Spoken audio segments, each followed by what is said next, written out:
ಖ್ಯಾತ ಸ್ಯಾಕ್ಸೋಫೋನ್ ಕಲಾವಿದೆ ಫ್ಲ್ಯಾಟ್ನಲ್ಲಿ ನೇಣು ಬಿಗಿದುಕೊಂಡು ಆತ್ಮಹತ್ಯೆಗೆ ಶರಣದಂತಹ ಘಟನೆ ಮಂಗಳೂರು ಶಕ್ತಿನಗರದ ಬಳಿ ನಿನ್ನೆ ರಾತ್ರಿ ನಡೆದಿದೆ. 29 ವರ್ಷದ ಸುಜಾತ ದೇವಾಡಿಗ ನೇಣು ಬಿಗಿದುಕೊಂಡು ಆತ್ಮಹತ್ಯೆಯನ್ನ ಮಾಡಿಕೊಂಡ ದುರ್ದೈವಿಯಾಗಿದ್ದಾರೆ.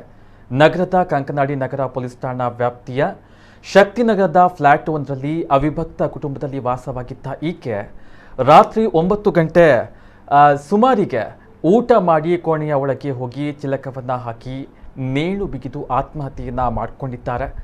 ಉತ್ತಮ ಸ್ಯಾಕ್ಸೋಫೋನ್ ಕಲಾವಿದೆಯಾಗಿದ್ದ ಈಕೆಗೆ ಕೊರೋನಾದಿಂದ ಕಾರ್ಯಕ್ರಮಗಳು ಸಿಗದೆ ಹೋದುದರಿಂದ ಮಾನಸಿಕವಾಗಿ ಕುಗ್ಗಿ ಹೋಗಿದ್ರು.